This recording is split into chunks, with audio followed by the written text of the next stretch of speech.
Avec son toit en forme de coquillage, c'est le premier stade conçu pour la Coupe du Monde au Qatar. Inauguré il y a quelques semaines, il a une particularité, il sera entièrement climatisé. Aujourd'hui, il fait très chaud, quasiment 42 degrés. Et plus on va s'approcher du terrain, plus la température va s'abaisser. Bienvenue dans notre bulle climatisée, le stade Al-Wakra. Le long du terrain de jeu, des dizaines de canons soufflent de l'air frais vers la pelouse. Ici, c'est de l'air à 17 degrés. Pour lutter contre les températures accablantes, la Coupe du Monde 2022 sera décalée au mois de novembre. Mais même à cette période de l'année, il peut tout de même faire plus de 30 degrés. Avec ces ventilateurs géants, la température devrait être d'environ 20 degrés sur la pelouse. Pour les joueurs, elle sera de quelques degrés plus élevée dans les tribunes pour les spectateurs qui bénéficieront néanmoins de ces petits diffuseurs d'air conditionné situés sous les sièges qui leur permettront de voir le match dans les meilleures conditions, même si cela évidemment consomme davantage d'énergie. Une Coupe du Monde au milieu du désert, le concept est depuis longtemps décrié.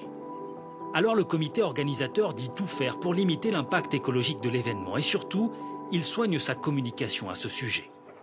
Avec ce laboratoire à ciel ouvert où 36 types de pelouses sont actuellement testés.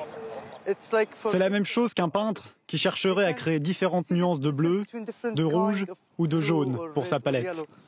L'idée, trouver celle qui résistera le mieux à la lumière et gardera une parfaite teinte de vert, tout en consommant le moins d'engrais et surtout le moins d'eau possible. Le Qatar construit également le premier stade 100% réutilisable, composé de centaines de conteneurs qui pourront être démontés puis remontés ailleurs dans le monde.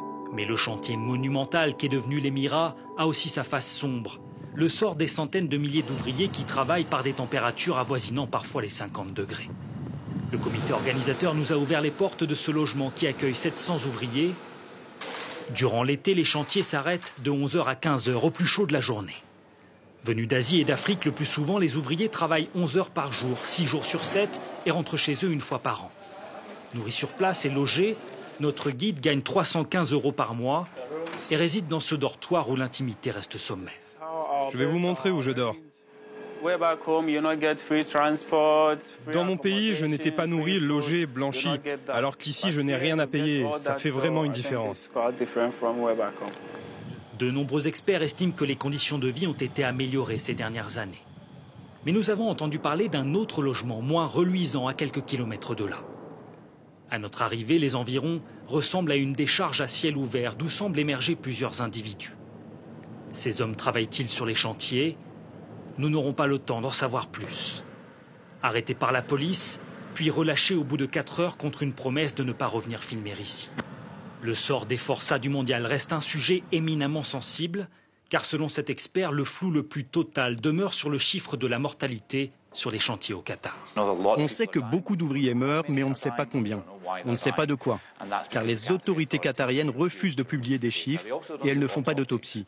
Les corps sont mis dans des cercueils et renvoyés dans leur pays. Les familles ne reçoivent ni explication ni compensation, sauf si la mort résulte d'un accident.